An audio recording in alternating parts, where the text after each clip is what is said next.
Hello, I'm Beverly Brodsky, and I'm at the San Diego IANS convention in 2009. And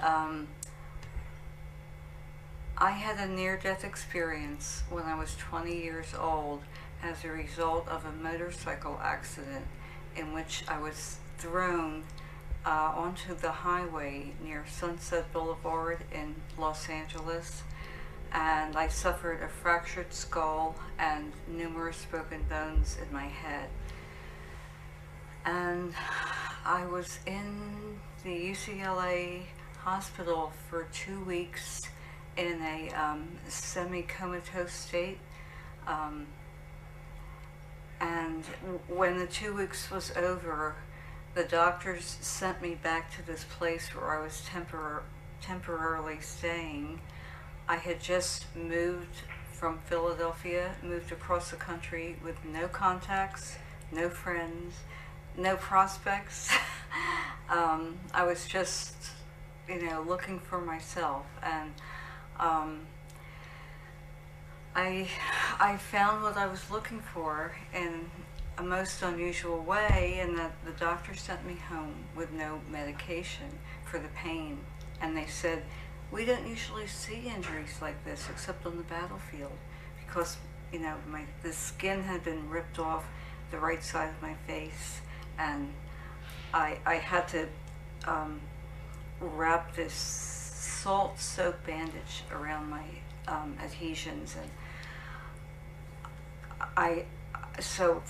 first of all, I was in such pain. Oh, I hate to even think of it even now. And also I felt that no man would ever love me, that I would be maimed. And I didn't understand why people put up with suffering. I had no philosophical basis for suffering. I'd been raised an agnostic / atheist, modern Jewish conservative denomination, and I was always told, when you're dead, you're dead. And I thought the purpose of life was to have fun and for pleasure, especially then when I was 20. And I was just unable to face this whole thing now that I was conscious. And so I threw myself down on the bed where I was temporarily staying, and becoming an agnostic in the foxhole, so to speak, I said, from the depth of my being, I said this prayer, and I begged, I said, "God, if you're out there, you can have me now, because I'm finished." There was nothing for me to live for, and I just threw myself down on the bed.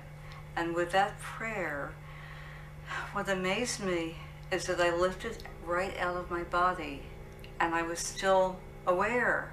I was me, and yet I was not that body, and all the pain was gone. All the pain was gone, and I had this perfect, ethereal body that didn't have an injured, smashed up head, and I felt that in some ways I was shocked, because it was so much against what I had, always believed and expected to happen, and yet there was this angel on the ceiling. And I have to admit that I played hooky from Hebrew school, and I didn't know anything about my religion, because they stopped reading from the Bible in 3rd grade, so I didn't know that there were Jewish traditions about angels.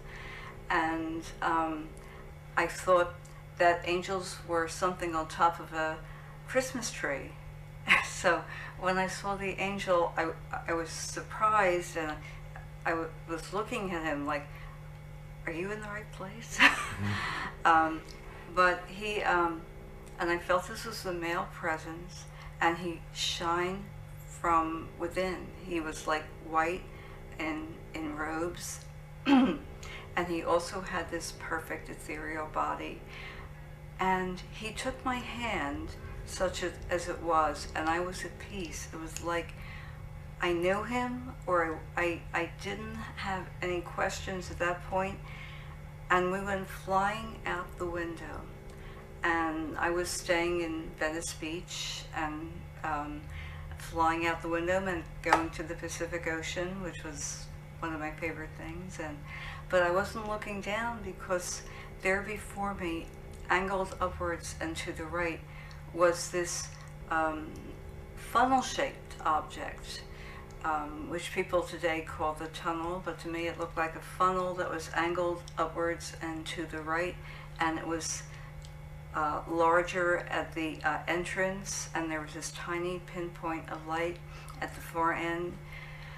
And we flew in into this funnel, and it was like a portal to another dimension. And we might have flown the entire length of the physical universe, but I had no way to gauge that, because there was no space and no time in this dimension. Once we entered that area, that portal, we were outside of the space-time continuum. And it's really hard to find words for this, but so I'm going to use some metaphors. But at some point, the angel was gone, and I arrived at the other end, and there before me was the living presence of the being of light. And this being was all-knowing. It knew everything that was going to happen and will happen, and the reasons behind them. And there was a perfect justice, and it also contained all things that ever were or will be. And it was loving me. It was just pouring out this unconditional love at me.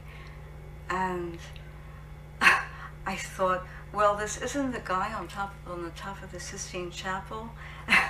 I had this, image of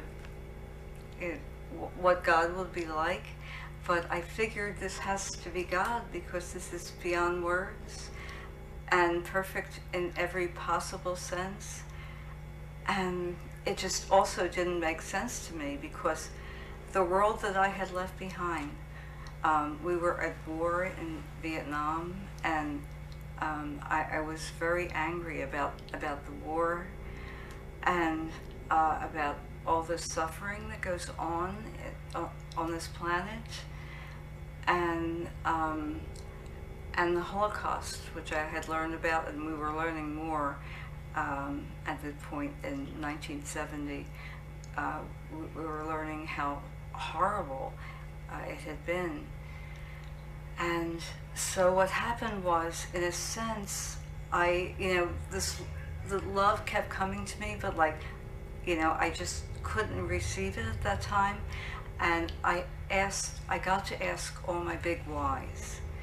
I got to ask all of the things that I had ever wondered about. And those were the top 3 things that struck me, that I had spent a lot of time thinking about, and in my justification for not believing in God. and what happened is, all of my thoughts just went out telepathically, and the answers, the perfect answers, came back. It wasn't the way like we talk, it was like the entire answer and all of its ramifications instantly came into my head. And the only thing I remember, I don't remember the details, this was specifics of the answers, but I knew that I had known these things before. And I thought, oh, of course, how could I ever have forgotten? And And so what happened is, after a while, I ran out of questions because I got it. I got the whole picture, the perfect knowledge that is present in the mind of God or everywhere, and I understood it. And I no longer had a body, but using another metaphor, it was like I was like a child being cradled by a loving parent, and the being of light and I took off at the speed of thought, which is not limited by light speed and all of that, because what happened is we went around the universe, what appeared to be a universe like this one, except that there was no darkness in it. So we went from star to star, and it was from radiance to radiance, and there were no spaces in between, maybe because of the means of propulsion, you know, the perfect, and it was like when someone wants to show you their family and they take out the pictures of their children and their grandchildren. Well, these were the galaxies and the supernovas and the comets and all of these magnificent celestial objects. And the other thing I forgot to say is that the feeling that I had was that I was home.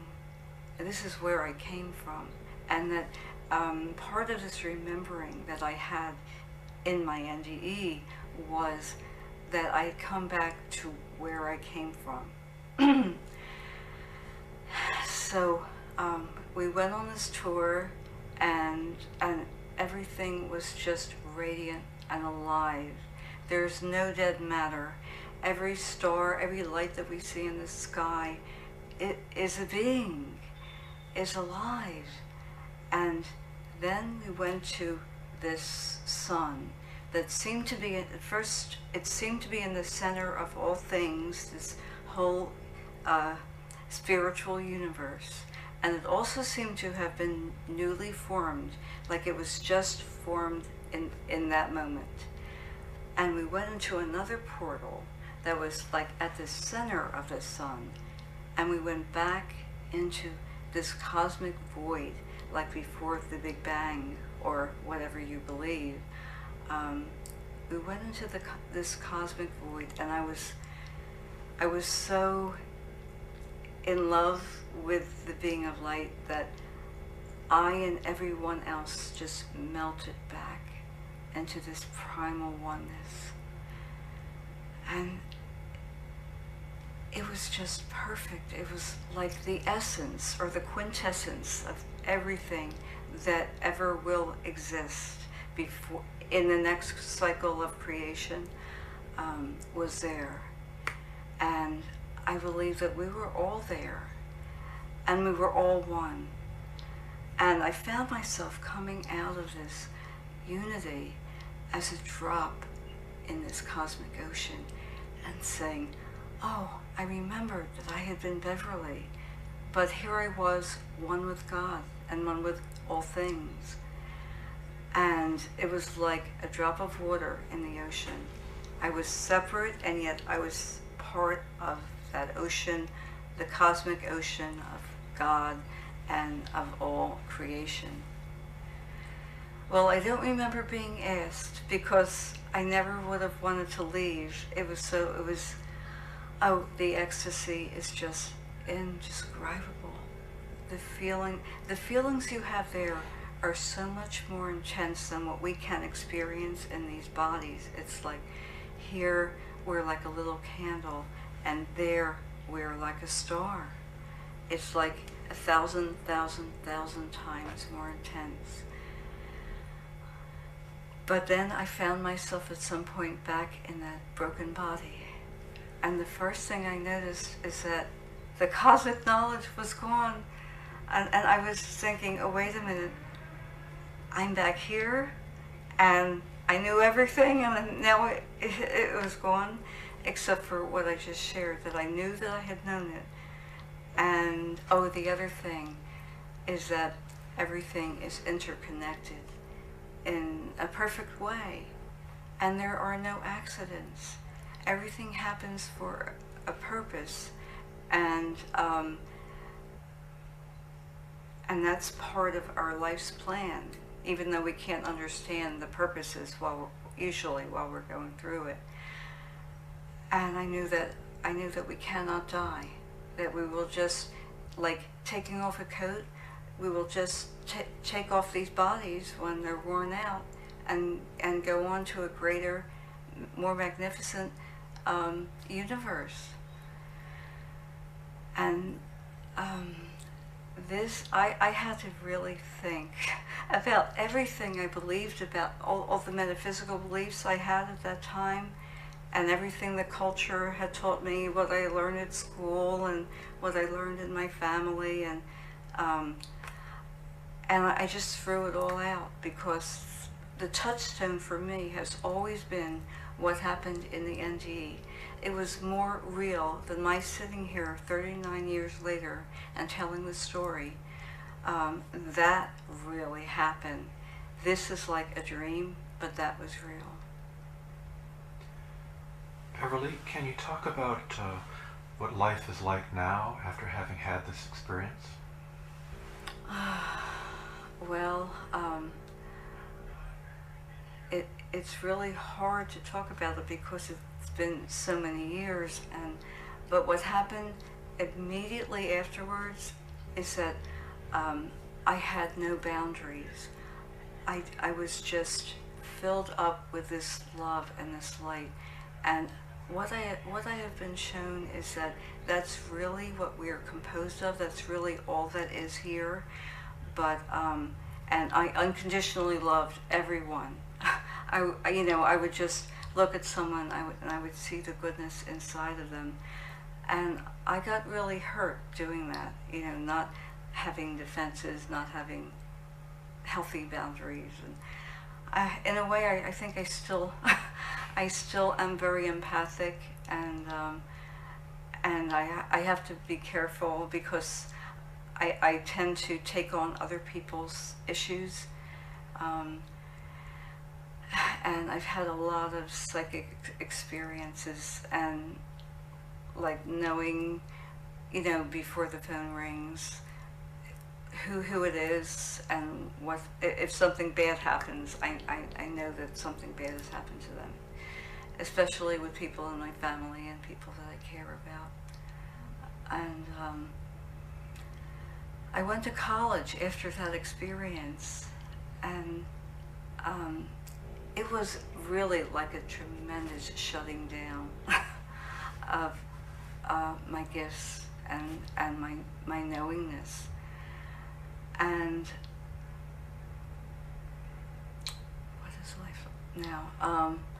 I'm now a minister in Science of Mind, which is a church that's very metaphysical and really non-denominational, because it feels more comfortable to me, because it just mirrors.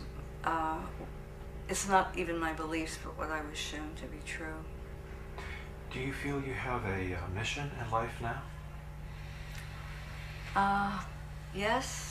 I have a couple of missions, and I have to straighten out which one to focus on, because my health is pretty fragile. I had a stroke 2 years ago, and I've always wanted to write a book, and that's something that I'm skilled at, communications and writing. But I've been involved with running these groups and